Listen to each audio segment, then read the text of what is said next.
एक लाश की कटी हुई जांघें और उन जांघों में सड़न शुरू हो चुकी थी। जाहिर था कि कत्ल को छुपाने का प्रयास हो रहा था और शव के टुकड़े ये सोचकर किए गए थे कि शायद ये कभी किसी के हाथ ही नहीं लगेंगे। लेकिन दोनों जांघें अब पुलिस की कस्टडी में थी। किस लाश की थी ये जांघें? कौन था पीड़ित, कौन था कातिल और क्या थी इस कत्ल की कहानी? तूफानी समंदर की लहरों की तरह इस केस के उतार चढ़ाव ने भी इन्वेस्टिगेशन की नाव को काफी डोलाया।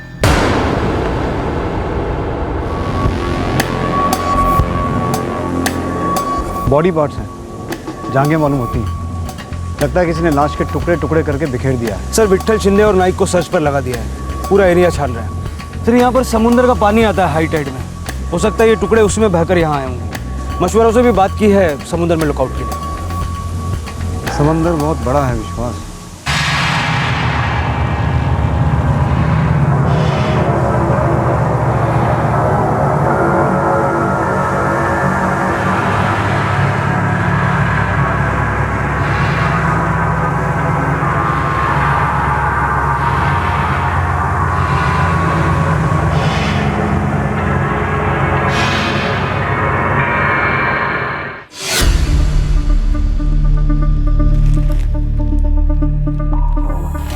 सर शिवखेड़ की पूरी खाड़ी छान मारी, अब तक कुछ नहीं मिला। तो ढूंढो और ढूंढो, तब तक ढूंढो जब तक कुछ मिल ना जाए। अगर जांघें काट के लाश से अलग की हैं तो बाकी के टुकड़े भी जरूर कहीं ना कहीं फेंके होंगे। सर हो सकता है कि लाश के अलग अलग टुकड़े जरूर किए हों, लेकिन फेंका सबको समंदर में। हो सकता है विश्वास, समंदर जांघों को हम तक लेके आया है तो सर हाथ धड़ कहीं और किसी न किसी किनारे पर जरूर पहुंचाए होंगे। एक काम करो, आसपास के समुद्र तट से लगकर जितने भी पुलिस स्टेशन और मछुआरों के यूनियंस हैं सबको रेड अलर्ट पर रखो और कोस्ट गार्ड को भी इन्फॉर्म करो। सर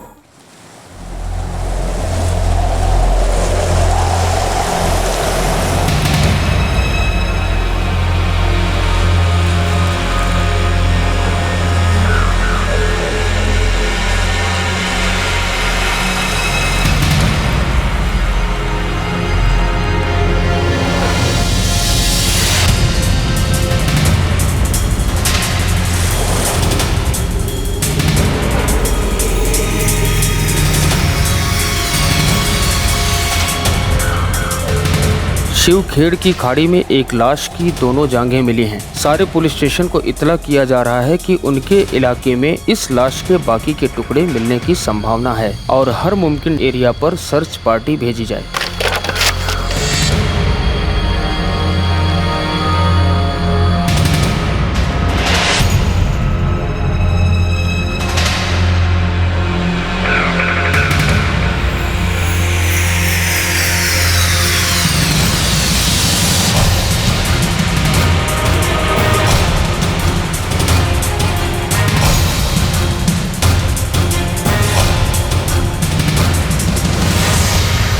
अंदाजन कितना टाइम लगेगा डॉक्टर? मैं अंदाज़ा भी नहीं बता सकता कि कितना टाइम लगेगा इंस्पेक्टर। फॉरेंसिक मामला है, वो लोग ही शायद आपको एक रफ टाइमलाइन दे सकें, लेकिन एक बात तो है, वक्त लगेगा काफ़ी। Thank you doctor. सर 48 घंटे हो चुके हैं लाश के टुकड़ों को मिलकर। हमारी टीम के अलावा 7 और पुलिस स्टेशन के एरिया में दिन रात सर्च हुई, लेकिन कुछ नहीं निकला। इन 7 पुलिस स्टेशन से मिसिंग कंप्लेंट्स मंगवाओ। सर ये जांघें हमें 18 अप्रैल को मिली थी, तो 11 अप्रैल से 18 अप्रैल तक के मिसिंग कंप्लेंट्स मंगवाता हूँ। ओके।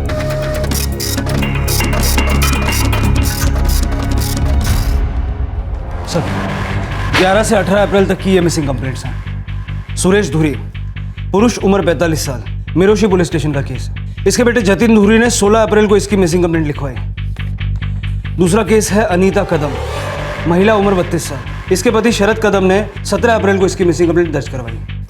और सर तीसरा केस है उमेश भोयर, पुरुष, 26 साल। सर ये अपने पालघर पुलिस स्टेशन का केस है। अपना केस है? अपना कांस्टेबल जगताप इसको देख रहा है। जगताप को बुलाओ। ये उमेश भोयर का क्या केस है? सर उमेश के आई बाबा आए थे 17 अप्रैल को शिकायत दर्ज कराने। मेरा बेटा उमेश कल रात से घर नहीं आया। कहाँ काम करता है? पालघर कंटेनर यार्ड में हेल्पर है साहब। साहब मैं पालघर कंटेनर यार्ड गया था पूछताछ करने के लिए। वहाँ बोले उमेश भोयर 16 अप्रैल को ड्यूटी पर आया था, पर उसके बाद कहाँ गया मालूम नहीं। उसके फ़ोन रिकॉर्ड्स? सर 16 की रात को स्विच ऑफ हो गया। आखिरी कॉल अपने दोस्त राशिद अनवर को किया उसने। ये राशिद क्या बोला? साहब मैं राशिद अनवर और उसके बाकी दोस्त दानिश अजीज और गुरु दावने से मिला। वो बोले थे उमेश भोयर अच्छा लड़का है, कोई लफड़ा वगैरह नहीं, पर एक लोचा है साहब। क्या लोचा? साहब उसके सारे दोस्त गंजेड़ी हैं और वो बोल रहे थे कि उमेश भोईर भी गंजेड़ी था। हाँ साहब, हम लोगों का तो रोज़ रात को मिलना होता है साहब, लेकिन उमेश नहीं था साहब। उमेश ने 7:25 पे आखिरी कॉल किया था अपने फ़ोन से, और फ़ोन तुम्हें किया था राशि दिन भर। फ़ोन मेरे को किया था, लेकिन वो नहीं आएगा ये बोला था। ये दानिश। हाँ साहब, आप उन लोगों को लगा वो किसी काम में अटक गया होगा। कोई आपस का झगड़ा तुम लोग के बीच? अपन लोग सब बचपन से साथ में, वो थोड़ा बहुत 19-20 तो चलता है, लेकिन अपन लोग का बहुत सॉलिड जमता है साहब। अपन लोग दोस्त हैं एकदम बराबर बोलता साहब। हाँ, हम लोग दोस्त हैं सब। साहब मैंने तीनों की स्टेटमेंट चेक की है, कोई गड़बड़ नहीं है। वो 16 की रात की बात थी और आज 21 अप्रैल है। पता करो ये उमेश घर तो नहीं लौटा? जी साहब।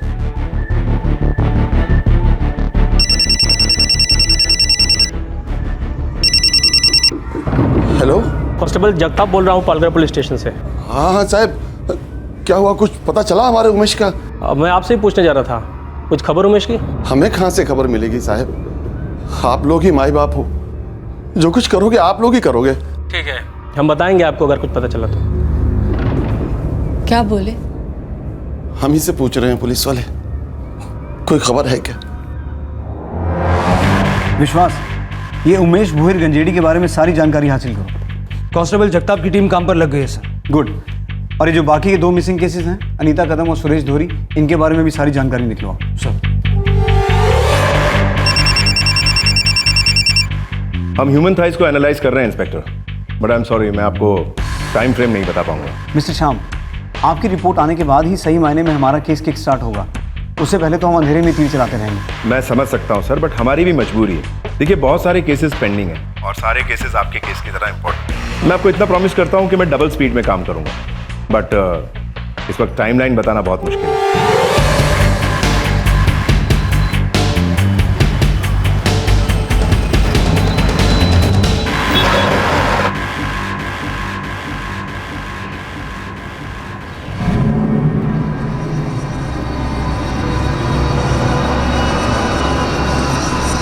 शरद कदम। हाँ मैं ही हूँ साहब। तुमने अपनी पत्नी अनीता कदम की मिसिंग कंप्लेंट करवाई थी। अब मेरे को नहीं चाहिए वापस वो, मेरे को पता करने का साहब कि किसके साथ भाग के गई हो, किधर गई, क्यों गई, मालूम नहीं साहब मेरे को। साहब तकलीफ उसको भी होना मांगता है ना साहब। घर पर और कोई है? खुद की कोख से पैदा हुआ सिक्का ही खोटा हो तो दुनिया पे क्या उंगली उठाना साहब। मेरा बेटा तो शराब में डूबा हुआ था, लेकिन मेरे बहू का दम घुट रहा था। चली गई उसे छोड़ के। कुछ तो कहा होगा आपसे? कुछ नहीं, सिर्फ थैली ली और कांदे बटाटे लेने जा रही हूँ कहा मुझसे। गई जो गई, वापस आई ही नहीं।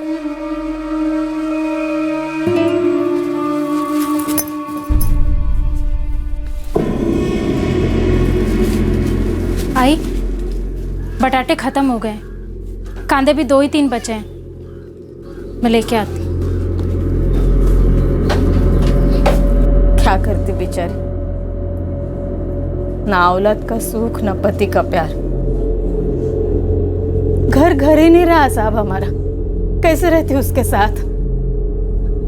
सारा दोष मेरे बेटे शरद का है। हाँ, कहीं अपने मायके तो नहीं गई? नहीं, फोन करके पूछा मैंने मेरे समधन को, उसकी भी हालत बहुत खराब है।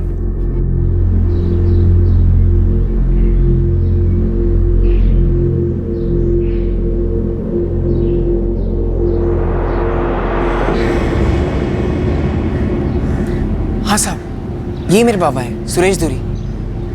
मैंने कंप्लेंट लिखाई थी मिरोशी पुलिस स्टेशन में। कब से गायब है? 16 अप्रैल को। कोई परेशानी थी? साहब, हम गरीब हैं, परेशानी तो साई की तरह हमारे पीछे पड़ी रहती है। खेत में उपज नहीं तो सारी गलती मेरी। कोलों के बैलों से ज्यादा मैं पिसा हूं। अरे जमीन जहरीली हुई, 2 बूंद बारिश नहीं हुई तो मैं क्या करूं? किसी को पड़ी है? नहीं, सब मेरे नाम पर चिल्लाते हैं, मेरा गला दबाते हैं, और तुम दोनों भी। सर पे कर्जा था? सिर्फ सर पे नहीं साहब, सब कुछ कर्ज में डूबा था। एक तरफ बैंक वालों की तकलीफ, दूसरी तरफ साहूकार वाले लोग हर साल फसल के नाम पे हम सिर्फ मजाक काटते थे। मैं खुद 12वीं पास हूँ साहब, पर पूरे इलाके में ढंग की नौकरी नहीं मिलती। सबका पारा चढ़ा हुआ रहता है। इससे पहले ऐसे बिना बताए कभी गए हैं? नहीं साहब, वो दिन तो वो खेत पे भी नहीं गए। पता नहीं कहाँ चले गए साहब। सर, अनीता कदम अपने पियक्कड़ पति शरद की वजह से घर छोड़कर गई, ऐसा उसकी सास का कहना है। उसकी माँ अपने बेटे शरद का बचाव तो नहीं कर रही है? लगता नहीं है सर, इतना पीता है वो, किसी को मारने की ताकत नहीं है उसमें, और लाश के टुकड़े वगैरह करना तो इम्पॉसिबल। सुरेश धुरी भी अपने इलाके के हजारों किसानों की तरह कर्ज में डूबा था सर। कहीं साहूकारों के दबाव में आके सुसाइड तो नहीं किया? सर, मैंने साहूकारों और बैंक के रिकवरी एजेंट से बात की, ऐसा कोई दबाव नहीं बनाया उन्होंने। और सुसाइड किया भी हो तो ये जांघें उसकी नहीं हो सकती, क्योंकि हम एक मर्डर केस से निपट रहे हैं। सर, फॉरेंसिक रिपोर्ट भी अब तक आई नहीं है। फॉरेंसिक रिपोर्ट अगर अनीता कदम, सुरेश धुरी या उमेश भोयर इन तीनों में से किसी एक की तरफ इशारा करती है तो हमारा गुड लक, और अगर नहीं करती है तो हमें इन तीनों के परे कोई चौथा एंगल देखना होगा।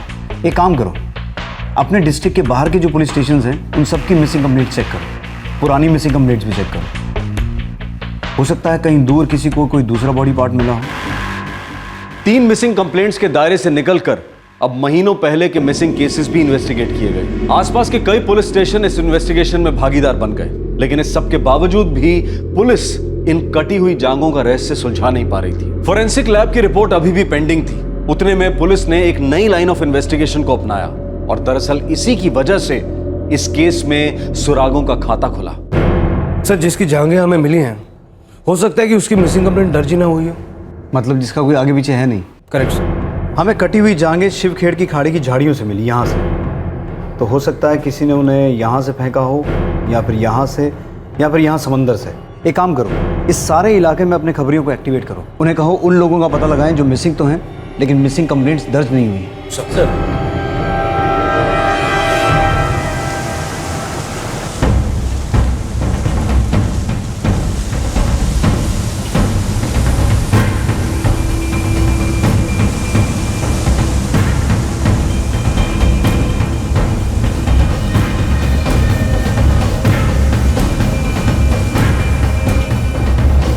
साहब, आपका निशाना एकदम सही जगह पे लगा है। अपने वान गांव के कंसोरी गांव की एक लेडीज़ है, मैरिड लेडीज़ है साहब, मीनाक्षी लोखंडे। साहब, वो मिसिंग है, लेकिन उसके हस्बैंड ने कोई कंप्लेन नहीं लिखाया है। पति का नाम क्या है? नीलेश लोखंडे नाम है साहब, इधर एक छोटी सी फैक्ट्री में काम करता है। और ये मीनाक्षी लोखंडे कब से मिसिंग है? साहब, ये गाँव वाले बता रहे थे कुछ 3-1 महीने से मिसिंग है। 3 महीने? हो साहब, और ये नीलेश एकदम मज़े में रह रहा है, ना कोई कंप्लेन ना कोई टेंशन, एकदम बिंदास साहब।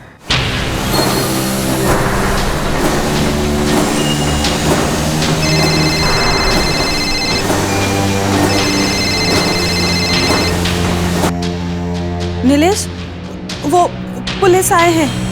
क्यों? मीनाक्षी के बारे में पूछ रहे हैं। कुछ मत पता ना, मैं अभी आता हूँ। आशा देवी, नीलेश आ रहा है।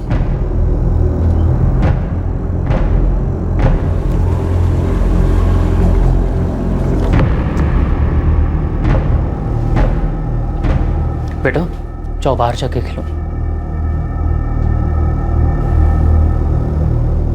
मीनाक्षी 3 महीने से गायब है, लेकिन तुम उसे ढूंढ नहीं रहे हो। इसका मतलब है तुम्हें पता है वो कहाँ है? नहीं सर, मैं नहीं जानता। मैं ढूंढ इसलिए नहीं रहा हूं,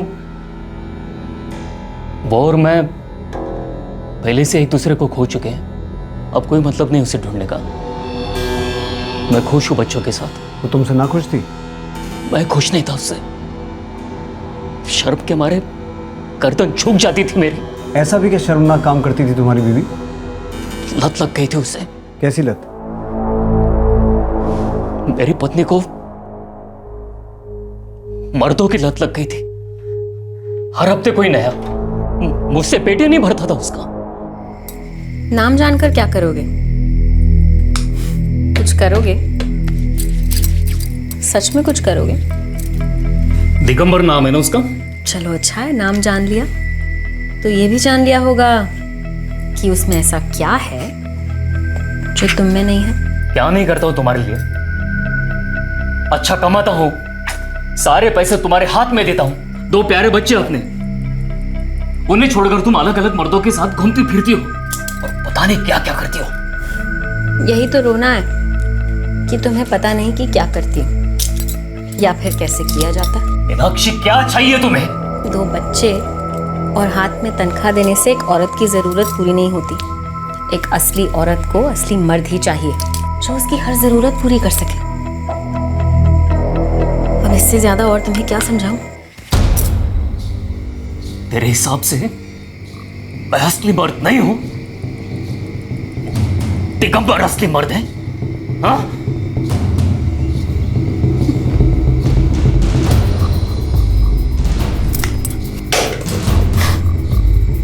मैं तो डर गई।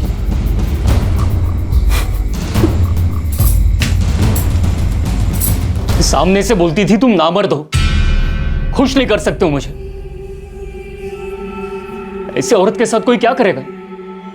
मार डालेगा जान से। मेरे 2 छोटे बच्चे हैं सर। मैं तो पहले से बाप के साथ साथ मां का भी काम करता आया हूं, अब तो पूरी तरह करता हूं। मीनाक्षी गई कहाँ है? गांव में कोई एक प्रेमी हो तो बताओ। ये दिगंबर कौन है? दिगंबर माने का नाम काफी लोग लेते थे मीनाक्षी के साथ। कहाँ मिलेगा? मीनाक्षी के मायके जाके पूछिए, पुराना याराना था उनका।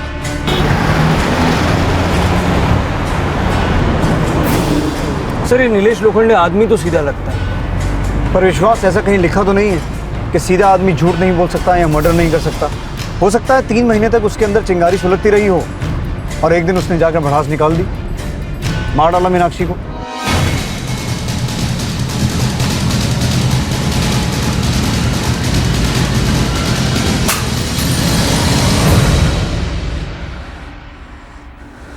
मीनाक्षी लोखंडे कहां थी? क्या वो कटी हुई जांघें मीनाक्षी की थी? लेकिन मीनाक्षी अपने पति नीलेश का घर 3 महीने पहले छोड़ चुकी थी। पुलिस अब अपनी पूरी ताकत लगाकर मीनाक्षी को ट्रेस करने में लग गई। आखिरकार मीनाक्षी के साथ हुआ क्या था?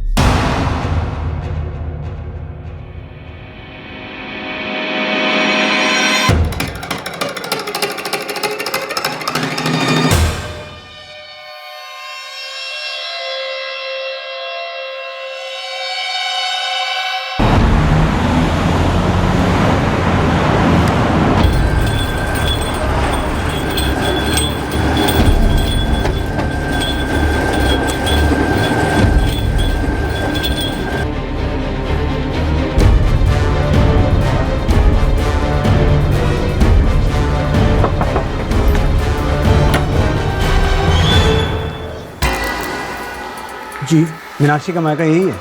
बाप हूँ मैं उसका। बोलिए, कहाँ है आपकी बेटी? मीनाक्षी हम जैसे नहीं थी, अलग थी वो, गलत थी। नीलेश जैसा आदमी उसे कभी नहीं मिलेगा। वो तो ठीक है, पर इस वक्त मीनाक्षी है कहाँ? हमें नहीं पता और हम जानना भी नहीं चाहते। नीलेश का घर छोड़ने के बाद मीनाक्षी आई थी यहाँ? एक दिन के लिए अपना काला मुंह लेकर बैठी थी यहाँ।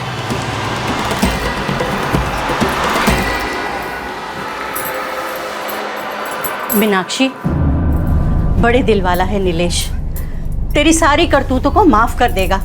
वापस चले जाओ उसके पास। अरे आई, क्या करने का ऐसे बड़े दिल वाले का जो मेरे छोटे छोटे अरमान भी पूरे नहीं कर सकता। अरे लानत है तेरे अरमानों पर, जिसमें ना तो तेरे पति शामिल है और ना ही तेरे बच्चे। उनका तो ख्याल कर, कम से कम उनके बारे में तो कुछ सोच। मुझे पूरी जिंदगी में जितना सोचना था ना, मैंने पिछले कुछ दिनों में सोच लिया है। बस अब मैंने सोचा है कि मैं अपने मन की ही करूंगी, ना किसी से डरूंगी और ना ही किसी से कुछ पूछूंगी। एक दिन के लिए आई थी यहाँ पर, आप दोनों का इतना सारा प्यार मिला कि अब पूरी जिंदगी यहाँ आने की जरूरत नहीं पड़ेगी मुझे। मीनाक्षी, कहाँ गई वो बैग लेकर? उसी से पूछिए, दिगंबर माने से। कहाँ रहता है दिगंबर? यही देऊर में। सर दिगंबर का घर लोकेट हुआ, एक कांस्टेबल को वहां पर तैनात किया है। वो कह रहा है कि घर पर ताला है और काफी दिनों से ताला है।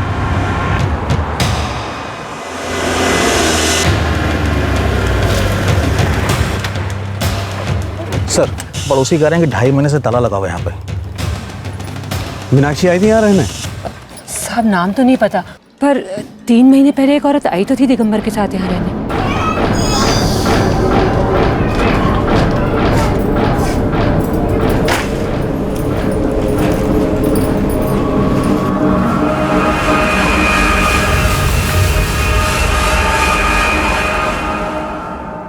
साहब यही है, पर ये तो किसी और की पत्नी है।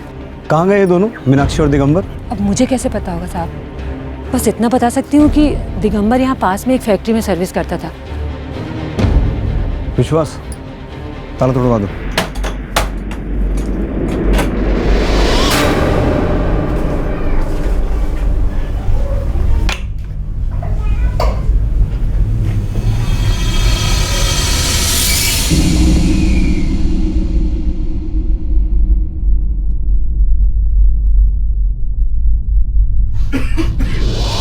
यहाँ कुछ तो जलाया गया है, यहाँ कुछ पक रहा था विश्वास, यहाँ कुछ तो गलत हुआ है।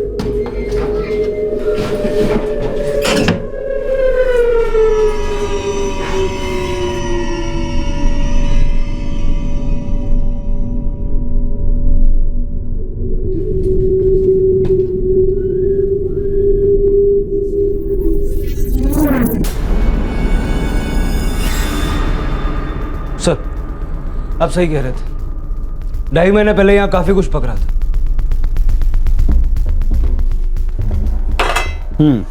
पक तो रहा था लेकिन खाया नहीं गया, पकी चीज जल गई। तुम दावे के साथ कह सकती हो कि ये घर 2.5 महीने से बंद था, यहाँ कोई आया गया नहीं? साहब अगर दिगंबर यहाँ आया होता तो मुझे पता चल जाता, मैं पूरे टाइम घर पर ही रहती हूँ। ये दिगंबर मिलेगा कहाँ? साहब वो जिस फैक्ट्री में काम करता है, गणेश मिस्त्री, वहाँ से भी उसके बारे में पता नहीं चलेगा, क्योंकि कुछ दिन पहले एक आदमी आया था उसके बारे में पूछते पूछते। तुम्हें कुछ तो पता होगा, उसके कोई रिश्तेदार, उसका कोई दोस्त? माँ बाप दिवासी पालघर में रहते। पर विश्वास, हमें तो मालूम तक नहीं है कि दिगंबर दिखता कैसा है। सर, गणेश फिशरी की फाइल्स में उसकी फोटो जरूर होगी।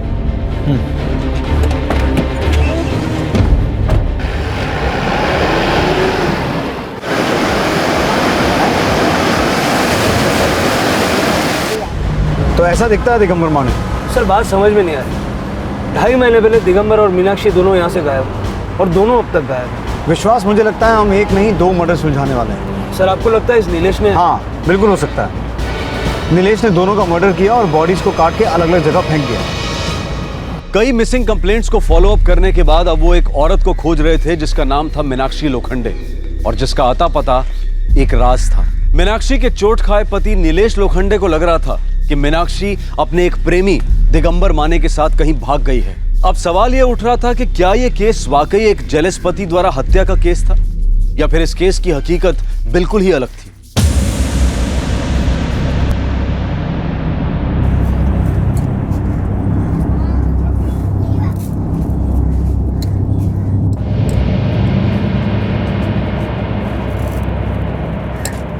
ये दिगंबर का घर है?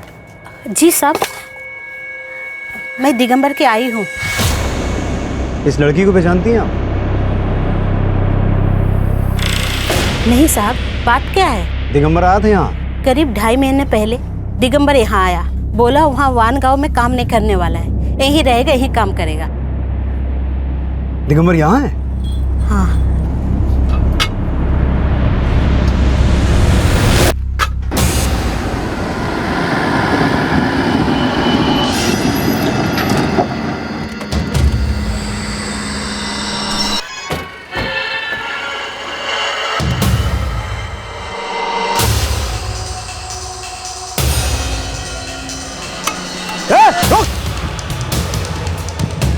दिगंबर!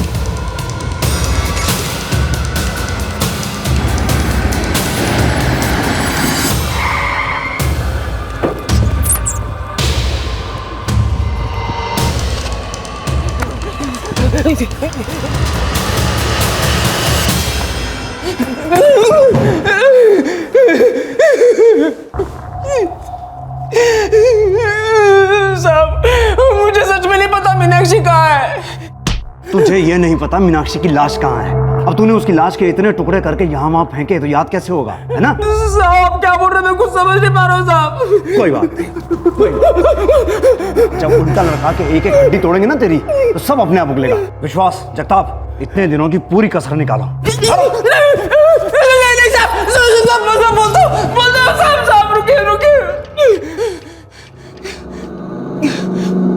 शुरुआत से बता। साहब, मीनाक्षी के साथ मेरी पुरानी पहचान थी। जब मैं वानगांव में काम करने के लिए गया तब वो फिर से दिखी। फिर से हमारी दोस्ती शुरू हो गई। दोस्ती? चक्कर फिर से शुरू हो गया साहब। हम लोग उसके घर पे मिलने लगे।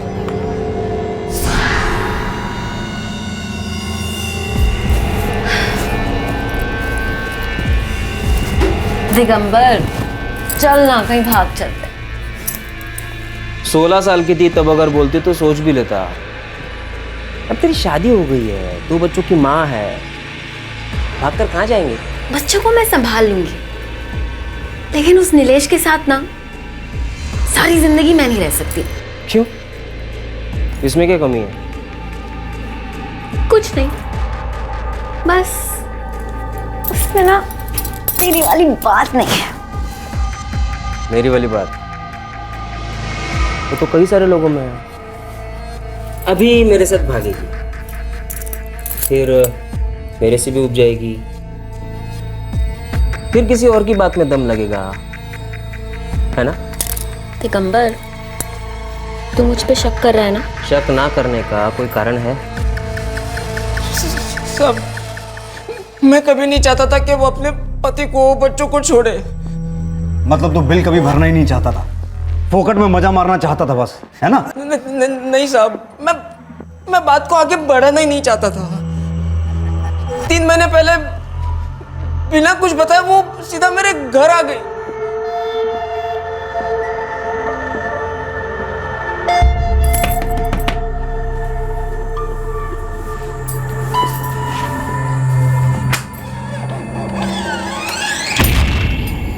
निवाला निकल लो और मेरे लिए भी खाना लगा दो, बहुत भूख लगी है। उसकी भूख भयंकर थी साहब, मिट्टी नहीं थी कभी। वहाँ वानगांव में नीलेश के साथ थी तब उसका दूसरे मर्दों के साथ कुछ ना कुछ चलता ही रहता था। यहाँ मेरे पास आई तो यहाँ पर भी उसने वही सब शुरू कर दिया, हर मर्द के साथ आंख लड़ाती। मैंने उसे कितनी बार बोला जा अपने बच्चों के पास जा, लेकिन वो नहीं मानी।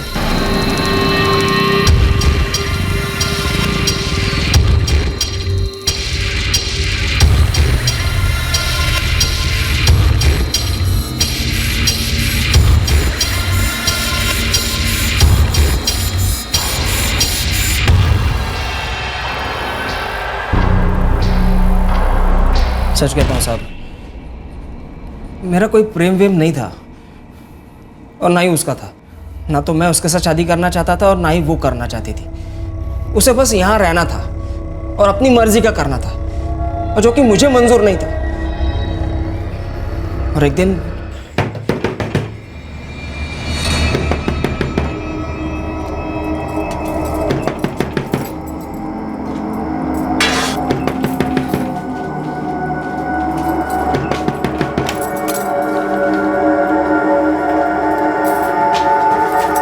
मीनाक्षी, आज रात को ही तुम तुम्हारा सामान बांध के रखना। कल सुबह होते ही मैं तुम्हें तुम्हारे घर छोड़ दूंगा। क्यों? क्योंकि तुम मुझे यहाँ पर नहीं चाहिए, इसलिए। क्यों? क्या क्यों क्यों लगा रखा है? मैं तुमसे शादी वादी करने वाला तो हूँ नहीं। पलटी मार रहे हो? मैंने अपना घर, अपने बच्चे, सब कुछ छोड़ दिया। क्यों? क्योंकि तूने कहा कि तू मुझसे शादी करेगा। छोटी, मैंने तुमसे कब कहा मैं तुमसे शादी करूंगा? हर चीज बोलने से नहीं समझी जाती है दिगंबर। तूने मुझे अपने प्यार का वास्ता दिया, मेरे साथ प्यार के संबंध बनाए, और मैंने अपना घर छोड़ दिया, बच्चे छोड़ दिए, पति छोड़ दिया। इसका मतलब तो यही समझा जाता है ना दिगंबर कि तू मुझसे शादी करेगा। प्यार, शादी, ये शब्द ना तुम्हारे मुंह से अच्छे नहीं लगते। तुम्हें सिर्फ तन की भूख पता है। शादीशुदा होने के बावजूद गैर मर्दों से तुम उसे मिटाती रहती हो, और ये गंदगी तुमने यहाँ पर भी शुरू कर दी। मुझे सब पता है, समझी? शादी कर ले मुझसे दिगंबर, सब बंद हो जाएगा। बोलना कब कर रहा है मुझसे शादी? आइंदा कभी मुझ पर हाथ उठाया तो जिंदगी भर भूलेगा नहीं मुझे। सीधे जाऊंगी पुलिस स्टेशन और लिखाऊंगी रपट, कहूंगी कि तुमने मुझे अपने प्यार में फंसाया। फिर देखना, पुलिस को भी मेरी ही बात पे विश्वास होएगा। इसे लेने के देने पड़ेंगे ना, कि भीख मांगोगे मुझसे शादी करने के लिए, समझे?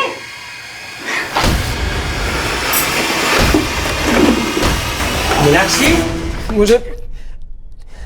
घुटन हो रही थी साहब उसके साथ। गुस्से में मैंने क्या कर दिया कुछ समझ में नहीं आया, बस कर दिया। और फिर तूने मीनाक्षी की लाश के टुकड़े टुकड़े कर दिए और पूरे इलाके में बिखेर दिए, ये समझ करके हम तक कभी पहुंचेंगे नहीं, है ना?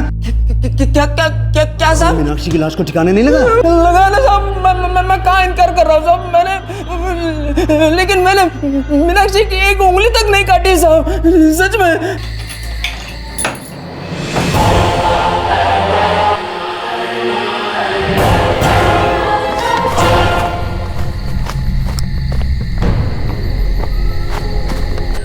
लाश को जंगल में फेंक दिया, सोचा जानवर खा जाएंगे। उसके बाद मैं वापस अपने घर लौटा ही नहीं, सीधा अपने गांव चला गया दिवाशी आई के पास।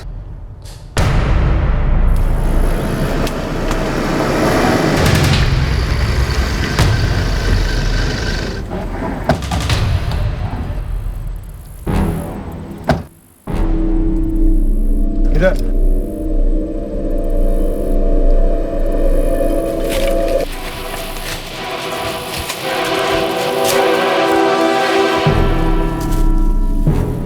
साहब, मैंने लाश यहाँ से नीचे फेंक दी थी।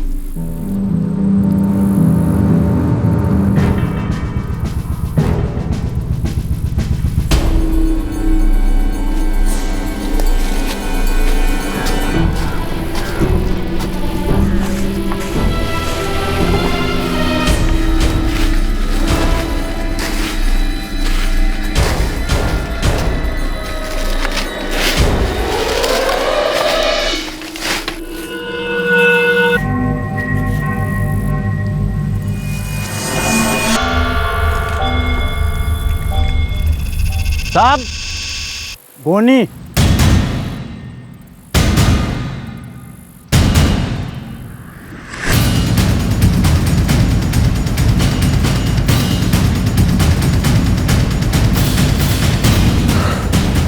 सर, औरत की बॉडी है, काफी बुरी हालत में, बॉडी पार्ट भी मिसिंग। औरत की लाश है, एज अर्ली 30s। ज्वेलरी और कपड़े आप आइडेंटिफिकेशन के लिए यूज कर सकते हैं। ये वही हो सकती है जिसके थाइज मिले थे हमें? नो। क्यों? इस लाश के भी बॉडी पार्ट्स मिसिंग हैं। मिसिंग नहीं है, खा लिए गए हैं। इस औरत की बॉडी को जंगली जानवरों ने जगह जगह से खा लिया है, थाइज भी। इंस्पेक्टर, शायद ये वो लाश नहीं है जिसकी आपको तलाश है, लेकिन फॉरेंसिक रिपोर्ट आने तक मैं 100% कुछ भी नहीं कह सकता।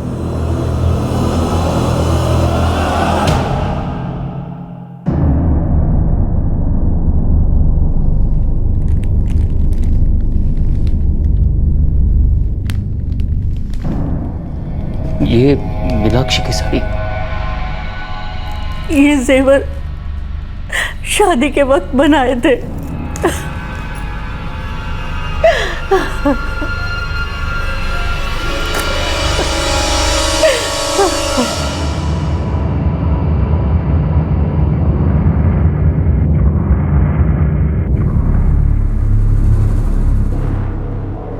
विश्वास, फॉरेंसिक लैब के साथ कांस्टेंट फॉलोअप करो, अपनी प्रोग्रेस उन्हें बताओ, प्रेशर डालो उन पर।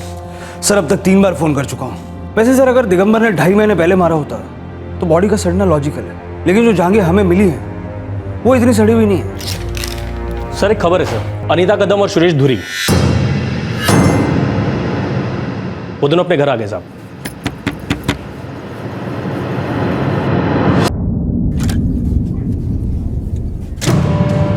अनीता, कहाँ चले गए थे तू? आजा बेटा, आजा।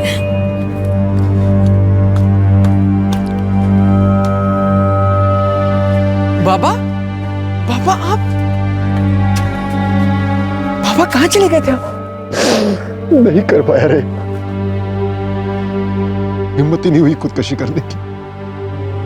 तुम दोनों को छोड़कर जाने का दिल ही नहीं किया। ऐसा कभी मत सोचना बाबा, हम दोनों साथ में मेहनत करेंगे और पूरा कर्जा उतारेंगे।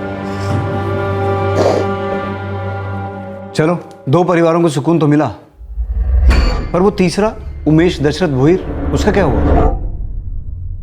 साहब, वो अभी तक लौटा नहीं है। क्या हमारी एक बार भी याद नहीं आती होगी उसे? क्या ये गांजे का नशा इतना असर करता है? क्या पता निर्मला, पुलिस भी यही बोल रही थी कि वो उसे अभी तक ढूंढ नहीं पाई। साधु वाधु बन गया हो कहीं, कोई लड़की का चक्कर हो, कुछ भी हो, बस वो एक बार हमें बता दे ताकि हम ऐसे तिलमिल ना होते रहे। 1 महीने से ऊपर हो गया निर्मला, संदेशा भेजना होता तो अब तक भेज चुका होता। मुझे भी नहीं मालूम कि क्या हुआ है हमारे उमेश को। हमारे पास इस बात का कोई प्रूफ नहीं है कि जो जांघें हमें मिली थी वो उमेश की हैं या नहीं। हो सकता है अनीता और सुरेश की तरह वो भी घर लौट आए। हो सकता है सर, लेकिन इतना तो तय है कि एक शख्स का मर्डर हुआ है, लाश की जांघें काटकर अलग की गई और वो शख्स कभी अपने घर नहीं लौटा। और पूरे 1 महीने बाद भी हमारा ये केस ब्लाइंड का ब्लाइंड ही है। कटी हुई जांघों का रहस्य 7 महीने तक बना रहा। केस में कोई सुराग हाथ नहीं आया।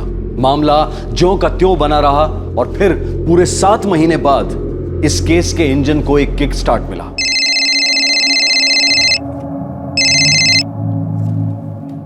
बोलिए डॉक्टर श्याम। ऑफिसर, वो ह्यूमन थाइस की एनालिसिस हो चुकी।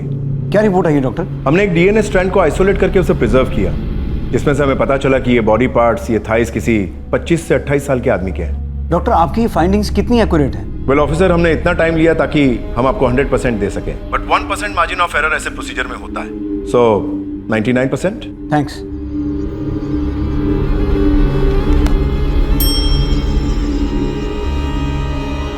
विश्वास, फोरेंसिक रिपोर्ट आ गई है। मेल 25 से 28 साल।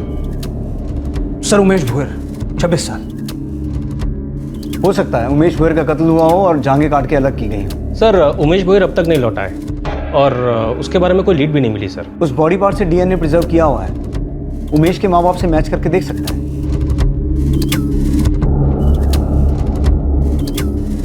साहब, ये डीएनए है क्या?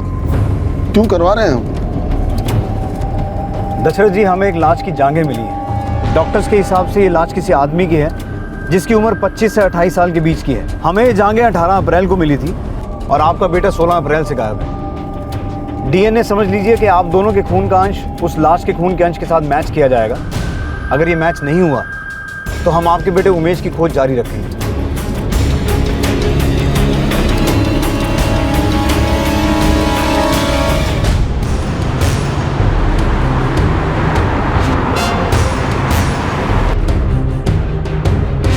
अगर डीएनए मैच कर गया तो उमेश भोयर के कातिलों को हम खोद के ढूंढ निकालेंगे। लेकिन सर, अगर ये डीएनए मैच नहीं हो पाया तो हम फिर से उसी पॉइंट पर आ जाएंगे जहां से हमने इस केस की शुरुआत की, यानी कि हमारे पास रह जाएंगी सिर्फ कटी हुई जांघें, जो कि 25 से 28 साल के किसी पुरुष को। 7 महीने से घर वापस नहीं आया हमारा उमेश। एक फोन भी नहीं किया उसने। क्या हमारा उमेश हमें छोड़ के चला गया होगा इस दुनिया से? काश के ऐसा ना हो। काश के वो डीएनए टेस्ट मैच ही ना हो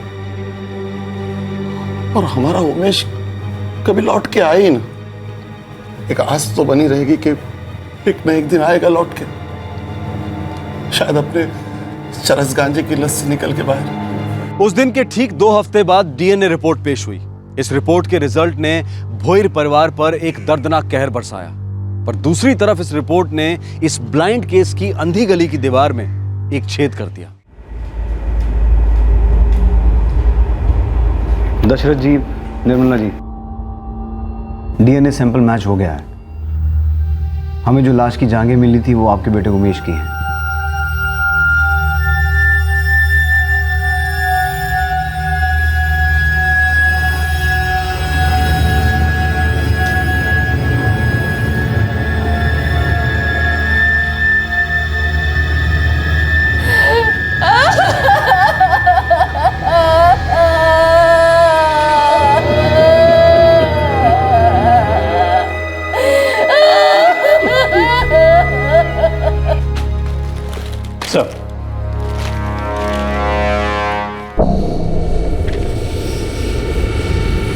ये जो उमेश के 3 गंजेड़ी दोस्त हैं, राशिद, दानिश और गुरु दावने, तीनों को उठवाओ।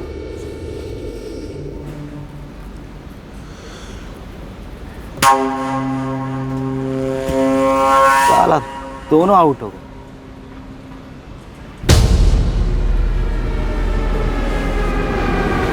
चल उठ।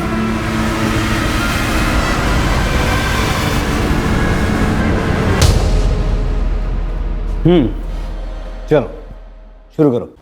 साहब मैंने हवलदार साहब को 7 महीने पहले बोला था कि वो साहब उमेश मेरे को बरोबर फ़ोन किया था और बोला कि मेरे को नहीं आने का है माल मारने। क्यों? कहीं और जाने वाला था दम मारने? नहीं साहब, अब ये नहीं बोला कि किधर को जाने का है। हाँ साहब, उसके बाद कई दिनों तो अपन लोग टेंशन में सोचते रहते थे ये उमेश फ़ोन क्यों नहीं कर रहा, और अपन लोग फ़ोन करेगा तो उसका फ़ोन ऑफ था साहब। उमेश की किसी के साथ कोई दुश्मनी थी? कोई लड़की को लेके लफड़ा या पैसों को लेके या कोई और? अभी अपने को तो कुछ बोला नहीं साहब। उसके काम की जगह पे कुछ हुआ रहेगा तो अपन लोग क्या बोल सकते हैं साहब। अभी साहब कंटेनर यार्ड का कितना गर्दी रहता है वहाँ पे कारखाने के अंदर।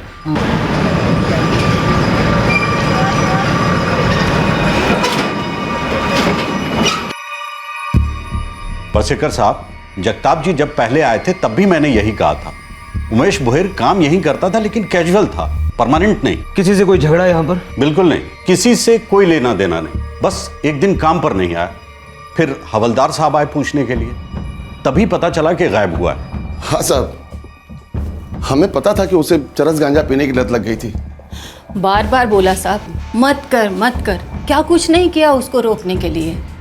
साहब अपन 4 लोगों की एकदम मस्त टोली थी साहब। अपन अड्डे पे जाते थे, माल फूकते थे, मस्ती करते थे साहब बस।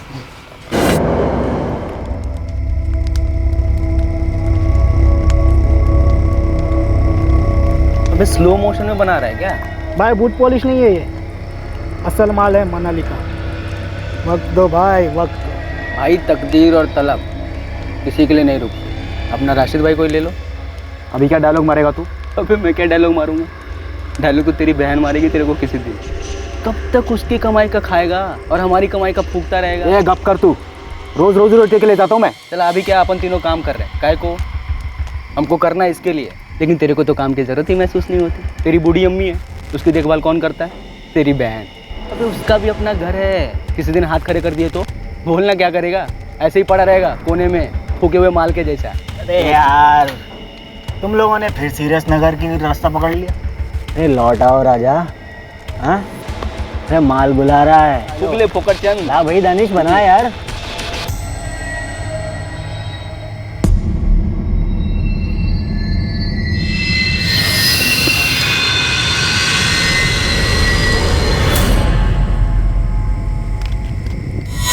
तो उमेश, दानिश और गुरु, इन तीनों के पास नौकरी थी, और राशिद तू बेरोजगार था। हाँ साहब, अभी बैड लक चल रहा है आजकल। और ये बैड हैबिट, चरस गांजे की लत, ये कब से चल रही है? वो तो याद किधर रहता है साहब? तेरे को राशिद याद है क्या कभी तू पहली बार माल फूका था? हम लोग लिमिट में फूकते साहब, बस काम करते करते थोड़ा टाइम पास। तू दिन भर घर पे रहता है, दिन भर फूकता है क्या? नहीं साहब ये सच नहीं है साहब। तो सच क्या है? तो कुछ तो छुपा रहा है यार मुझसे। नहीं साहब कुछ तो नहीं, एकदम सच बोल रहा हूँ साहब। तो सुन राशिद, और तुम दोनों भी, दानिश और गुरु, तुम्हारे दोस्त उमेश का हुआ है मर्डर, कत्ल, और उसके बाद उसकी लाश के टुकड़े टुकड़े किए गए हैं, समझे? अब हम यहाँ टाइम पास करने तो बैठे नहीं। अगर हमें ज़रा सी भी भनक लगी ना कि उसके कत्ल में तुम्हारा कोई दखल है, तो तुम तीनों के भी वैसे ही टुकड़े किए जाएंगे, पर तुम तीनों की हालत उससे बदतर होगी। क्यों साहब? क्योंकि तुम तीनों जिंदा रहोगे, रेंगते रहोगे जेल में। साहब अपन लोग ने कुछ किया नहीं है साहब। साहब आई शपथ अपन सच बोलता है साहब। अपन लोग तो उसको फोन लगा। कुछ याद आए तो बुलाना है। वो हर जगह अपनी बाइक पर ही जाता था साहब। लेकिन मिसिंग कंप्लेंट में तो कहीं नहीं लिखवाया कि उस रात भी बाइक पर ही गया था।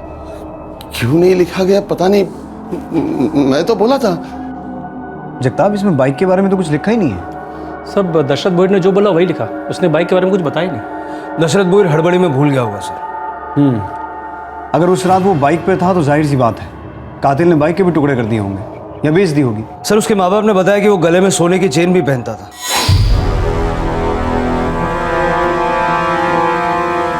इस केस को भी अभी तक हम टुकड़ों में ही देख रहे थे। शायद इसकी पूरी तस्वीर को देखते और गहराई में जाते तो बहुत पहले हमारे हाथ कुछ लग जाता। हम बस उन 2 कटी हुई जांघों के शौक में ही रह गए और ये छूट गया हमसे। बाइक और सोने की चेन के साथ साथ ये एक इंपॉर्टेंट लीड थी हमारे पास, ये कपड़ा जिसमें वो कटी हुई जांघें मिली थी। ये दरअसल बेडशीट का हिस्सा है। मुझे उमेश भोईर के कॉल रिकॉर्ड चाहिए, शायद उसमें भी कुछ छूट गया है हमसे। सर। जगताप सर। उमेश के 3 गंजेड़ी दोस्त, मुझे पूरी डिटेल चाहिए उनकी। हो सर। 26 साल का एक जवान आदमी मारा गया है। प्रॉपर्टी एंगल रूल्ड आउट है क्योंकि गरीब बैकग्राउंड है। दुश्मनी का एंगल हो सकता है। जवानी में दुश्मनी मतलब लड़की का एंगल भी हो सकता है। उमेश भोईर मिसिंग केस अब उमेश भोईर मर्डर केस बन गया था। पुलिस को नए सिरे से शुरुआत करनी पड़ी। फाइनली इस केस को एक दिशा मिल गई थी, लेकिन मंजिल अभी काफी दूर थी।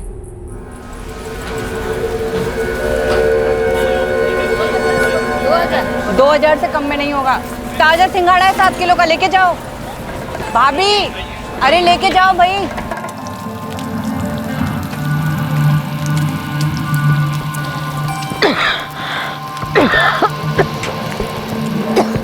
अरे अब आराम से।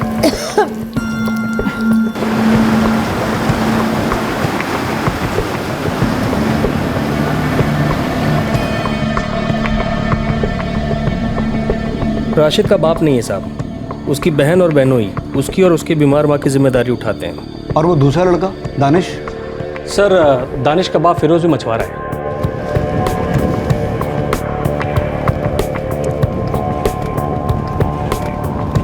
गुरुदाव ने अनाथ है, हिस्ट्री शीटर है, छोटी मोटी चोरियां कर चुका है सर।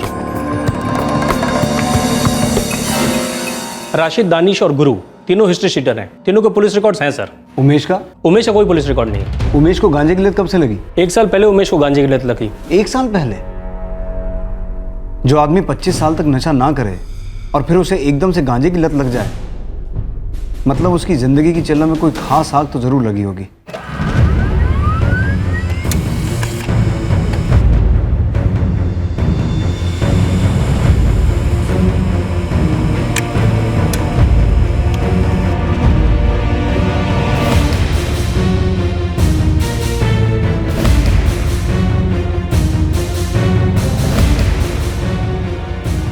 उमेश की मौत के दिन से 1 साल पहले तक के रिकॉर्ड निकाले मैंने, जिसमें एक नंबर है जो पिछले 1 साल से लगभग हर रोज उमेश के टच में था। हर रोज? हर रोज, दिन में कई बार। गर्लफ्रेंड? गर्ल तो है सर, रुखसार बेग। कैसी फ्रेंड है ये जानना भी बाकी। कौन है रुखसार बेग?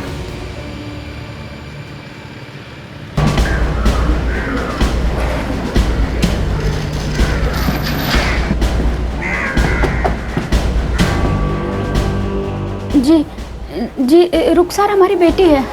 क्या बात है साहब? इस वक्त कहाँ है रुखसार? वो अपने घर पे है, अपने शोर सोहेल बेग के। कहाँ है उसका घर? चिंचिणी में।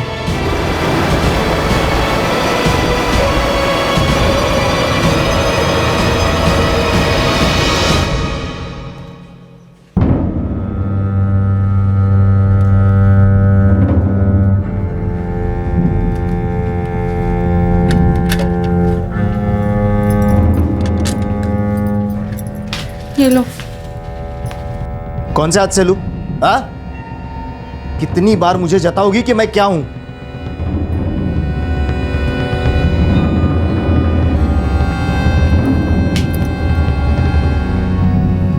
रुखसार 25 साल की है और 8 महीने पहले शादी हुई। अरेंज मैरिज है सर। 8 महीने पहले अरेंज मैरिज हुई, लेकिन उमेश से लगातार 1 साल से फोन पे बात कर रही है और 1 साल पहले से ही उमेश को गांजे की लत लगी। इन तीनों का कुछ कनेक्शन तो है।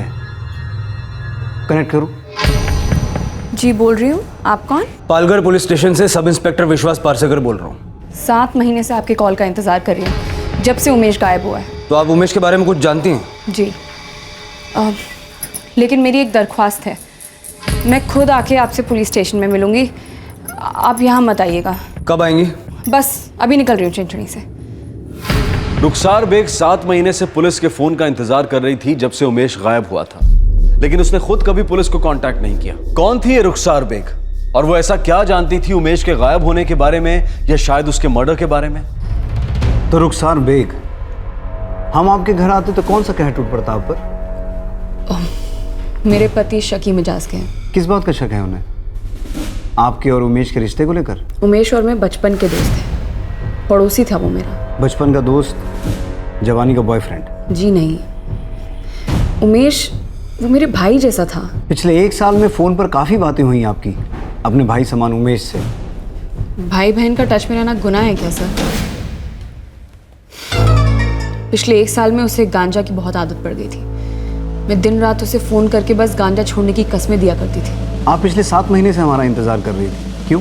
क्या बताना था आपको? इंतज़ार कर रही थी सर क्योंकि मुझे मालूम था आप लोगों को ऐसा लगेगा कि हम दोनों के बीच कुछ है और आप मुझसे ज़रूर पूछेंगे। उमेश के गायब होने या उसके मर्डर के बारे में कुछ पता है आपको? कुछ नहीं सर, बस इतना चाहती हूँ कि जिसने भी उमेश के साथ ऐसा किया वो जल्द से जल्द पकड़ा जाए।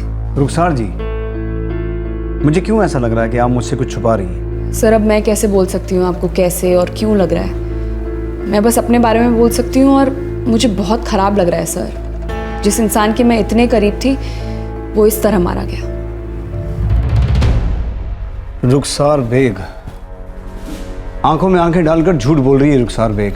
सर लेडी कांस्टेबल लगा दी है, सर्विलेंस शुरू कर दिया। अब ये रुखसार 1 सेकंड के लिए भी हमारी और कानून की नजरों से दूर नहीं हट पाएगी।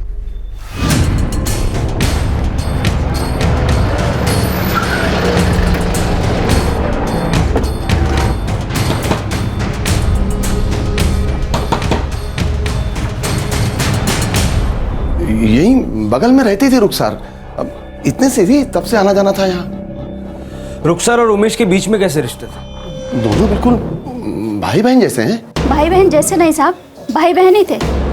उनके पाक रिश्ते पर इस तरह से इल्जाम तो मत लगाइए। देखिए हमको इल्जाम नहीं लगा रहे, सिर्फ पूछताछ कर रहे हैं। रुखसार हमेशा उमेश का भला चाहती थी साहब, लेकिन कोई तो था निर्मला जी जो उसका बुरा चाहता और उसने बुरा किया, और अब उस तक पहुंचने में हम सबका भला होगा। साहब आप जितना चाहते हैं ना कि उमेश का कातिल पकड़ा जाए, उतना हम भी चाहते हैं। पर ये क्या वाहियात सवाल हुआ कि रुखसार की शादी सोहेल से क्यों हुई? अरे हर लड़की की शादी किसी न किसी के साथ तो होती है, तो रुखसार की भी हुई। विश्वास साहब, ये सोहेल बेग और रुखसार की शादी में कुछ तो लोचा है।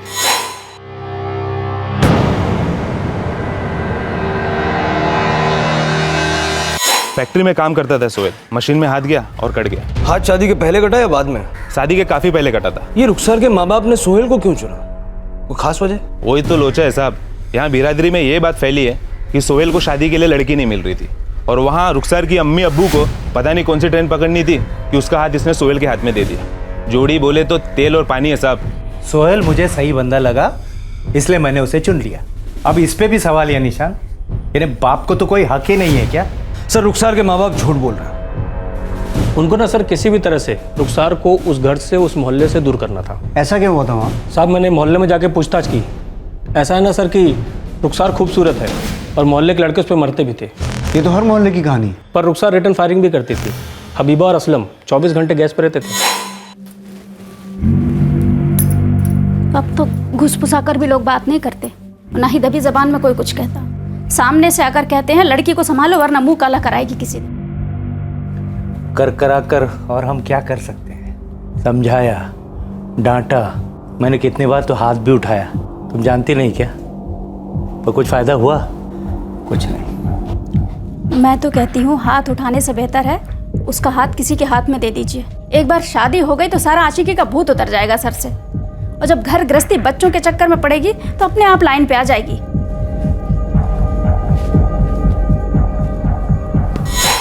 रुखसार मान गई सोहेल से शादी करने के लिए? सर इससे एक्चुअली रुखसार का काम आसान हो गया।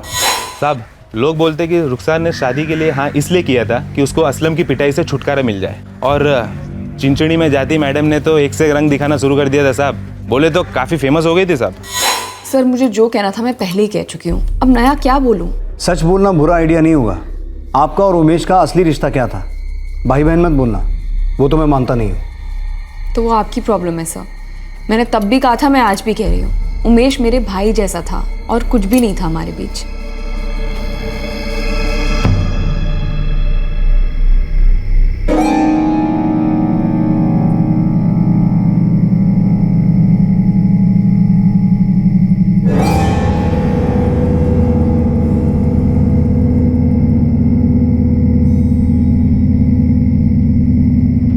वो वो दोनों एक दूसरे को जानते थे साहब। अभी इससे ज़्यादा मतलब मेरे को मालूम नहीं है साहब।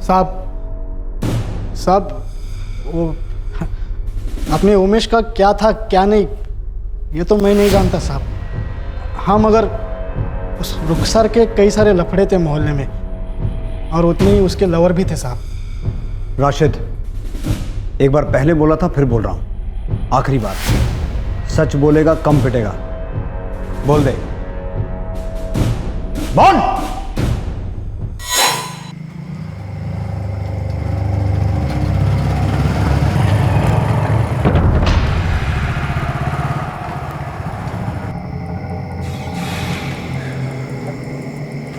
क्या हुआ, ऐसे मुंह पे लटका है भाई? साला कुछ हो ही तो नहीं रहा है ना यार। टुकड़ा है क्या तेरे पास? साहब उमेश रुखसार पर फुलटू लट्टू हो गया था। और रुखसार? नहीं साहब, लेकिन हाँ साहब, हफ्ते के जितने दिन, साल के जितने महीने, उतने ही उसके लवर थे। अभी आप बताओ साहब, उमेश बेचारा लल्लू कैसे इन सब। उमेश ने चरस गांजा क्यों शुरू किया था? अभी साहब देवदास आदमी और क्या करेगा साहब।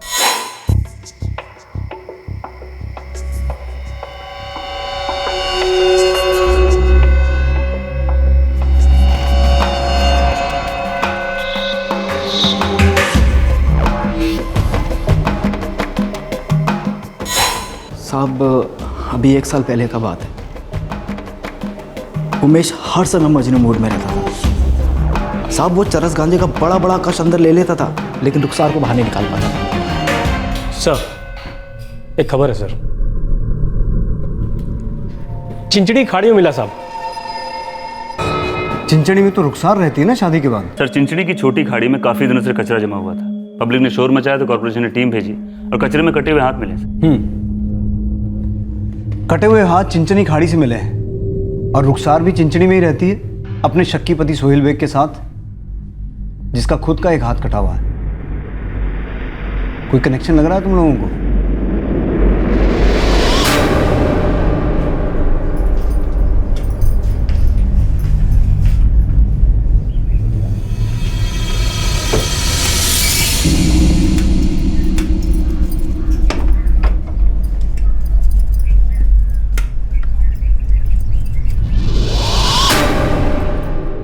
कटी हुई जांघें शिवखेड़ पालघर में मिली जहां उमेश रहता था, और 7 महीने बाद कटे हुए हाथ चिंचणी में मिले जहां रुखसार शादी के बाद रहती थी। 3 सवाल उठ रहे थे। पहला, क्या वो सड़े गले कटे हुए हाथ वाकई उमेश के थे? दूसरा, क्या रुखसार और उमेश के बीच में कोई रिश्ता था भी जिसकी वजह से मर्डर हुआ था? और तीसरा, वो ऐसा कौन था जिसे उमेश पर इतना गुस्सा था कि उस आक्रोश का अंजाम इतना भयंकर साबित हुआ? सुना है गुस्सा नाक पे लिए घूमते हो? जिसकी नाक कटती है साहब वही जाने गुस्सा क्या चीज़ है। तुम्हारी बीवी ने तुम्हारी नाक काटी और तुमने उसके यार को ही काट दिया। उमेश दशरथ भोयर, उसकी कटी हुई जांघें और हाथ हमें मिल चुके हैं। उसकी लाश के बाकी के टुकड़े कहाँ फेंके तुमने? एक उमेश को ख़त्म करने से मुझे सुकून मिलता तो शायद मैं ऐसा कर भी देता। अब मेरी बीवी फितरत से जो है सो है। अब मोहल्ले में कत्लेआम तो नहीं कर सकता ना मैं। और साहब ताली कभी एक हाथ से नहीं बजती। इंस्पेक्टर एक ट्विस्ट है, वो जो कटे हुए हाथ हैं वो उमेश भोयर के नहीं है। कटे हुए हाथ उमेश के नहीं है? मतलब एक और मर्डर? हाँ विश्वास, एक मर्डर केस सुलझाने चले थे और 2 सामने आ गए। उमेश भोयर की कटी हुई जांघें हमें मीनाक्षी लोखंडे केस तक ले गई और अब ये हाथ पता नहीं किसके हैं। और उमेश भोयर के केस में अब भी हमारे पास कोई सॉलिड लीड नहीं है, सिवाय एक बेनाम रिश्ते के जिसका नामकरण अभी बाकी है।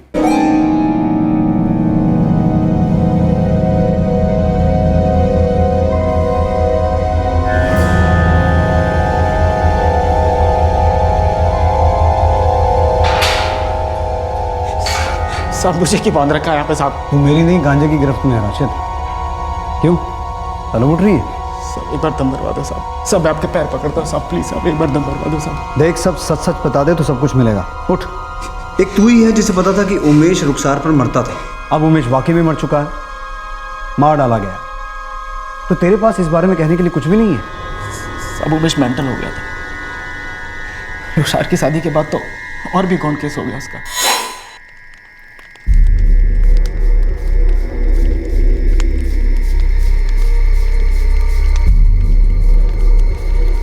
लाइन ही बिजी बता रहे हैं। लाइन मारने वालों की कमी थोड़ी है, आप ही खड़े हो कतार में। वे वो फोकटचंद, अपने ज्ञान की ना पूरी बना, समझे? ज़्यादा शांत पट्टी नहीं, ये कोई तरीका है बात करने का? अबे जैसी औकात वैसा तरीका है तू फोकटचंद। क्या है ये फोकटचंद? घर में आईना है ना, जाके देख, मालूम पड़ेगा क्या होता है फोकटचंद। साहब उमेश छोटी छोटी बातों पे चिड़चिड़ा हो जाता था, सुलग जाती थी उसकी। उस रुखसार ने उसके दिमाग का दही कर दिया था साहब। एक हफ्ते से राशिद को अंदर रखा है। केस 7 महीने से चल रहा है। अरे पर राशिद ने किया क्या है? वो नशा करता है, ये तो सबको मालूम है। कभी कभी नशे में लोग ऐसी चीजें करते हैं जो सबको मालूम नहीं होती, जो हम मालूम करते हैं। लॉकअप में फिक्र मत कीजिए, मासूम है तो घर आ जाएगा। बेहद प्यार करता था उमेश तुमसे, भाइयों वाला नहीं, आशिकों वाला। सच है ना? झूठ है सर। मैं मानती हूँ वो भाई बहन वाली बात मैंने झूठ बोली थी, लेकिन उमेश का प्यार भी झूठ था सर। वो प्यार नहीं, वो पागलपन था, और मेरी तरफ से कभी कुछ नहीं था। वो मुझे ब्लैकमेल कर रहा था। ब्लैकमेल? जी सर। वो मुझे कहता था कि मैं नशा करता हूँ तो तुम्हारे कारण, मैं मरूंगा तो तुम्हारे कारण। हर चीज़ का जिम्मेदार वो मुझे ही ठहरा रहा था सर, जबकि मेरी तरफ से कुछ नहीं था। जीना हराम कर दिया था उसने मेरा। फोन पे फोन, बेवक्त फोन। और तुमने फोन काटने की बजाय कॉलर को ही काट दिया। क्या कह रहे हैं सर? मैं नफरत नहीं करती थी उससे, मुझे फिक्र थी उसकी। भाई नहीं था, आशिक भी नहीं था, दोस्त था। शायद आप नहीं समझेंगे। नहीं, समझ रहे हैं, समझ रहे हैं, लेकिन शायद आप नहीं समझ रही हैं कि हम क्या समझ रहे हैं।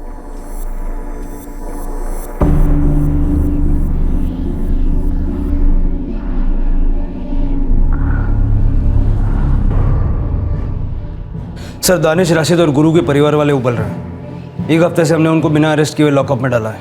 उमेश ने ऐसा भी क्या किया होगा जो इतनी नफरत पैदा हुई? सर, आदमी या तो गुस्से में कत्ल करता है या तो डर के मारे। शायद उमेश से कोई डर रहा था या डर रही थी। उमेश रुखसार को हर रोज फोन करता था, कॉल रिकॉर्ड्स हैं हमारे पास। लेकिन उसकी वजह से रुखसार की जिंदगी तो बर्बाद नहीं हुई ना।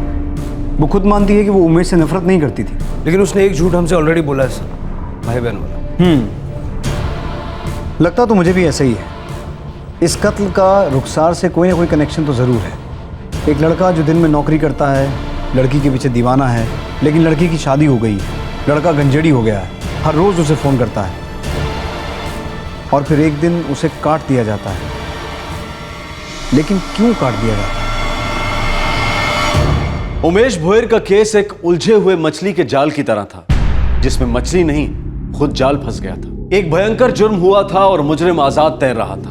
पर जब ऐसा लगने लगा कि इस केस में पानी सर के ऊपर चढ़ने लगा है, तब सुराग का एक तिनका अपने आप तैरता हुआ पुलिस के पास आया। एक ऐसा सुराग जिसमें इस केस का सारा रहस्य लिपटा हुआ था। एक छोटा सा झूठ का हुक फेंकते हैं, देखते हैं सच के जाल में फंसता है या नहीं। साहब, आपको सच्ची सच्ची बोलूं तो मेरा और उमेश का कोई ऐसा खासम खास दोस्ती नहीं था। उमेश का सबसे ज़्यादा राशिद से जमता था साहब, और राशिद और दानिश बहुत अच्छे दोस्त हैं। बहुत अच्छे दोस्त हैं। हाँ साहब। इसीलिए तेरे नाम का बिल फाड़ दिया उन्होंने। मेरे नाम का? मैं समझा नहीं साहब। क्या? राशिद और दानिश ने बयान दिया है कि उमेश का मर्डर तूने किया है। चल बता, क्यों मारा तूने उमेश को? साहब, ये दोनों येड़े हो गए हैं साहब, ये दोनों एड़े हो गए हैं साहब। इनको थोड़ा माल दो फूकने के लिए, कुछ भी बोल रहे हैं। आई शपथ साहब, मैंने कुछ नहीं किया साहब। ये दोनों ना, क्या? जिस रात को ये उमेश आया नहीं ना अड्डे पे, जब ही वो गायब हुआ साहब। क्या हुआ था उस रात को? साहब, वो रात को ये दोनों भी नहीं आए थे ना अड्डे पे, और ये दोनों फोन भी नहीं उठा रहे थे। मैं अकेला बैठा रहता झक्के मारता हुआ। और ये बात बताने के लिए तूने 7 महीने लगा दिए साहब। गुरु झूठ बोल रहा है साहब, मैंने कुछ नहीं किया। गुरु झूठ बोल रहा है साहब। और राशिद, वो भी झूठ बोल रहा है। राशिद ने तेरा सारा चिट्ठा खोल दिया। दानिश, कैसे तूने रुखसार के कहने पे उमेश का कत्ल किया है? नहीं साहब, बिल्कुल नहीं साहब। कैसे तूने उमेश की लाश के टुकड़े टुकड़े करके और जांघें शिवखेड़ की खाड़ी में फिकवा दी? नहीं साहब, वो मैंने नहीं फेंकी थी। तो फिर किसने फेंकी थी? बाकी की लाश कहाँ है?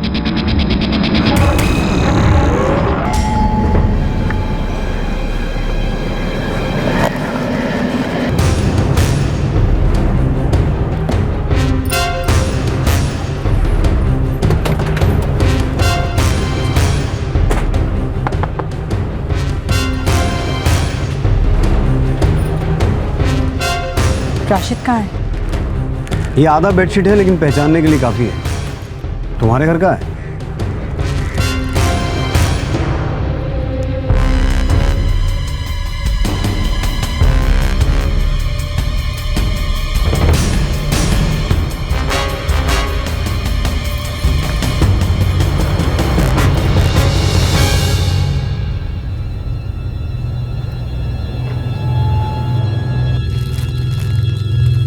जी हाँ, ये तो हमारे घर की चद्दर है।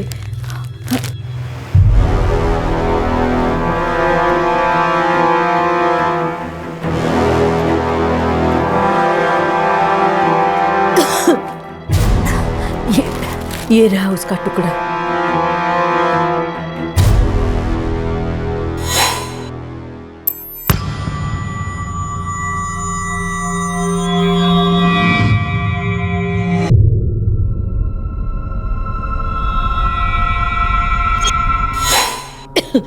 साहब, ये आपको कहाँ से मिली? खून कैसे आया इस पे? किसका खून है साहब?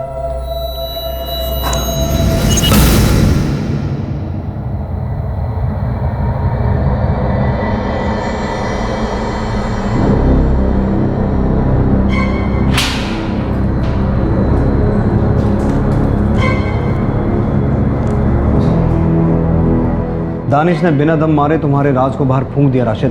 दिमाग सटक गया है साहब इसका। इतने दिनों से माल फूकने को नहीं मिला ना, तो इसलिए एड़ी टेढ़ी बातें कर रहा है। तुम्हारी अम्मी फरीदा तो कोई नशा नहीं करती ना राशिद। उन्होंने खुद उस बेडशीट को पहचाना जिसमें तुमने उमेश की जांघों को लपेटकर खाड़ी में फेंका था।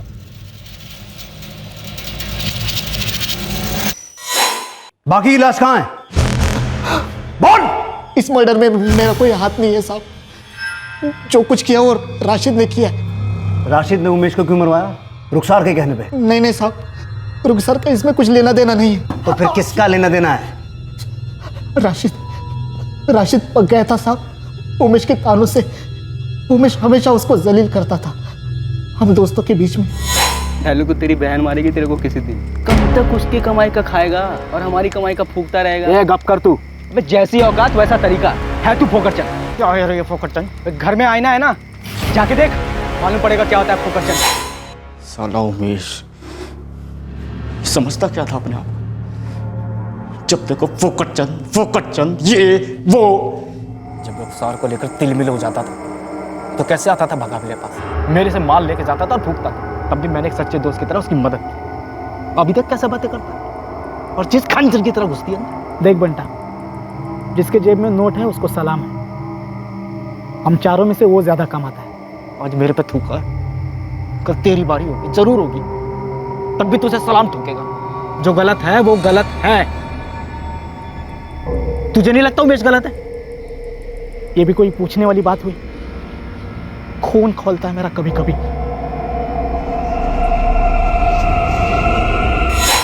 सब जैसे गांजे की लत होती है ना, ऐसी मजाक करने की भी एक लत लग जाती है। और यही लत लग गई थी उमेश को। और बकरा बनता था मैं, एक दिन खाली नहीं जाता था जब मेरी खिल्ली नहीं उड़ाता था। और एक दिन तुमने उसकी गर्दन ही उड़ा दी। नहीं साहब, मेरा उसको मारने का कोई इरादा नहीं था। राशिद, तुमने उसे अपने घर बुलाया था ताकि तुम उसका कत्ल कर सको। सर, मैंने घर बुलाया था क्योंकि मैं सारा मामला ठंडा करना चाहता था, उसे समझाना चाहता था। और सब फोन भी उसी ने किया था सामने से।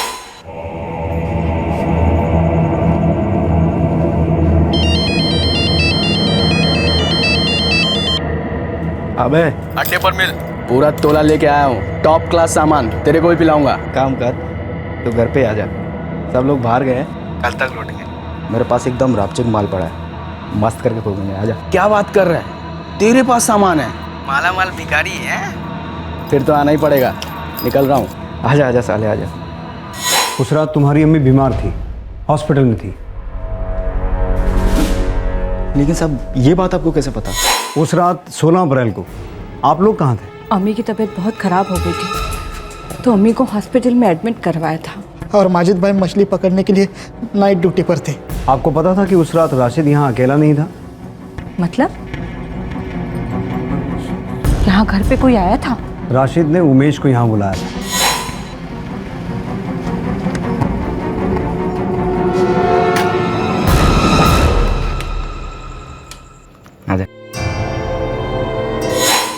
बड़े प्यार से मैंने अपनी बात उसके सामने रखी थी, लेकिन आदत इतनी जल्दी छूटती कहाँ साहब। एक बात पूछनी थी उमेश, मैंने माल बना रहे बाद में बग,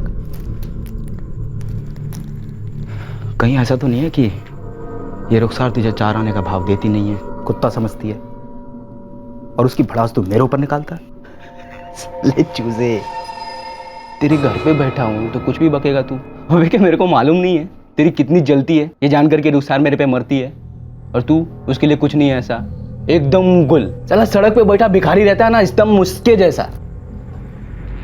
आइंदा मुझे भिखारी मत बोलियो, लास्ट बार कह रहा को नौकरी लग तेरी। बोल रहा मैं तेरे को, चल गुस्सा किसको दिखा रहा है बे? हैं? चले चल हवा आने दे, साला पूरे मूड की माँ बहन कर डाली तूने, पता है तेरे को? अरे सब दिमाग में क्या सटका, ऐसा लगा जैसे कोई तार सी टूट गई है। मेरे हाथों को पता नहीं क्या हो गया साहब, मतलब आंखों को पता नहीं क्या दिखाई दिया, मतलब मेरे सर में दिमाग में साहब, मेरा जो दिल दिमाग बदन ऐसा लगा जैसे टुकड़े टुकड़े हो गए। कौन है? मैं दानिश।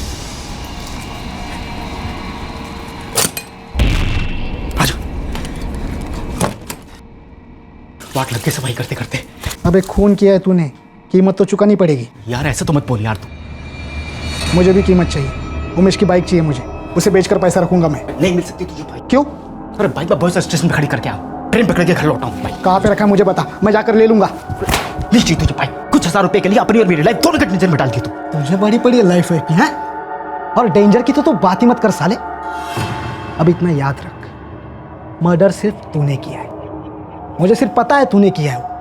मैं तो यहाँ आया ही नहीं, बॉडी तूने काटी, उसके अलग अलग टुकड़े तूने फेंके, सिर्फ तूने। समझा ना? समझ गया मेरे बाप, अब तू समझ जा। तू और मैं इस बारे में दोबारा बात नहीं करेंगे, समझा तू?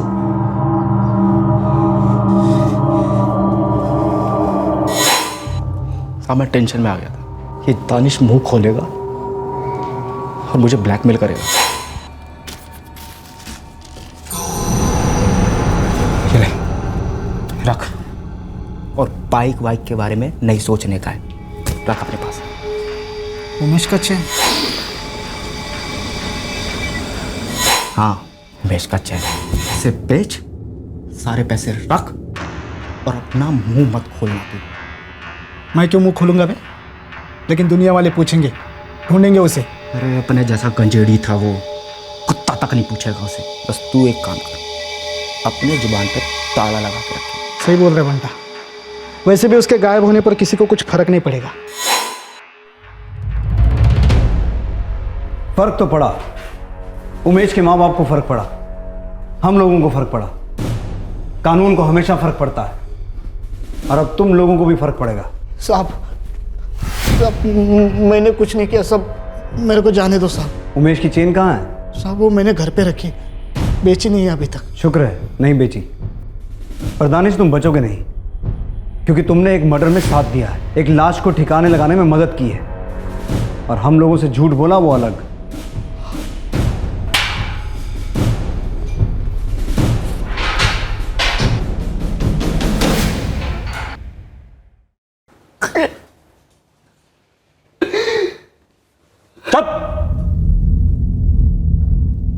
क्यों मुंह खोला तूने?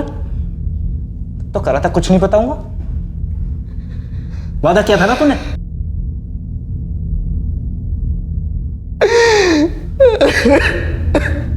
खून खोलता है मेरा।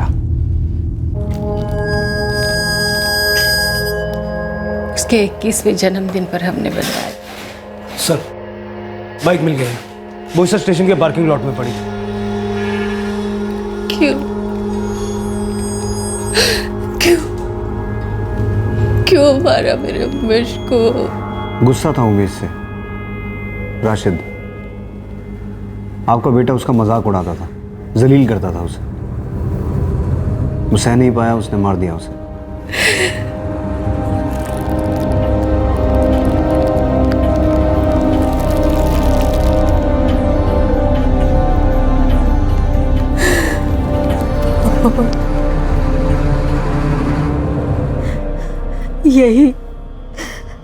इसी घर में हमारे राशिद ने अपने ही दोस्त का कत्ल किया, बोटी बोटी कर दी उसकी।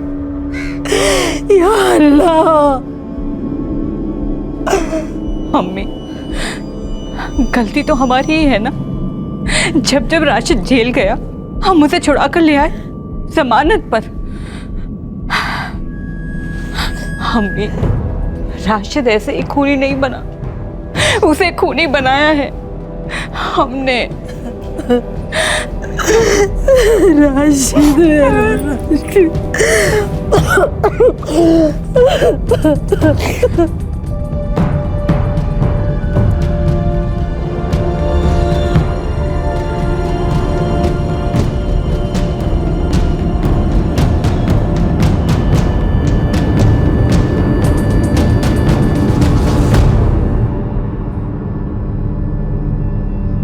कत्ल और सबूतों को मिटाने के जुर्म में पुलिस ने राशिद और दानिश को आईपीसी की धारा 302, 201 और धारा 34 के तहत गिरफ्तार किया है। कत्ल में इस्तेमाल हुआ चॉपर पुलिस ने राशिद के घर से बरामद कर लिया। राशिद ने उमेश भोईर की लाश के ज्यादातर टुकड़े समंदर में फेंके थे, जो कभी किनारे पर आए ही नहीं, और कचरा डंप में फेंके गए कुछ टुकड़े भी पुलिस के हाथ कभी नहीं लग पाए। रुखसार के घर के पास से मिले कटे हुए हाथ किसके थे, इसका पता चलना अभी बाकी है। ऐसे केसेस में इन्वेस्टिगेशन काफी लंबी खिंच जाती है। उमेश का केस क्रैक होने में लगभग 7-8 महीने लग गए। इस केस की तहकीकात ने एक और मर्डर केस का पिटारा खोला, जो था मीनाक्षी लोखंडे मर्डर केस। इस केस की तहकीकात में भी पुलिस और फोरेंसिक टीम का काम सराहनीय था। मीनाक्षी दिगंबर माने के घर बिन बुलाए मेहमान की तरह पहुंच गई, लेकिन दिगंबर एक वक्त के बाद उसके साथ रिश्ता नहीं रखना चाहता था। लेकिन मीनाक्षी अपने लिए दिगंबर की बढ़ती हुई नफरत को महसूस नहीं कर पाई और उसे अपनी जान गंवानी पड़ी। दूसरी तरफ रुखसार उमेश के साथ किसी भी तरह का रोमांटिक रिश्ता नहीं रखना चाहती थी, लेकिन उमेश उसकी ना को सुन नहीं पाया और अपने दर्द को नशे में घोटकर पीने लगा। लेकिन इस दौरान उसने ये कभी नहीं सोचा कि रुखसार के ना मिलने के फ्रस्ट्रेशन को वो अपने दोस्त राशिद को जलील करके निकाल रहा है। इसमें कोई दो राय नहीं कि किसी भी किस्म के नशे की लत शरीर के साथ साथ इंसान के जमीर और आत्मसम्मान को भी खोखला कर देती है। पर इस केस की सबसे बड़ी सीख, किसी को भी टेकन फॉर ग्रांटेड नहीं लेना चाहिए और ना ही किसी को नीचा दिखाना चाहिए। 24 घंटे लगातार अगर किसी की रैगिंग की जाए, उसकी खिल्ली उड़ाई जाए, उसकी इंसल्ट की जाए, तो नतीजा अक्सर हिंसक और क्रूर हो सकता है। आपसे अब मुलाकात होगी अगले शुक्रवार को। याद रखें कि कल यानी कि 21 जून को क्राइम पेट्रोल सतर्क का एपिसोड टेलीकास्ट नहीं होगा। आपसे फिर मुलाकात होगी एक और नए केस के साथ। तब तक अपना ख्याल रखें, सुरक्षित रहें और याद रखें, किसी की निंदा करने में समय लो, पर प्रशंसा तुरंत करो। सही वक्त, सही कदम, सतर्क रहें। जय। क्राइम पेट्रोल्स के और भी दिलचस्प कहानी देखने के लिए हमारे चैनल को सब्सक्राइब करें और बेल आइकॉन दबाना न भूलें।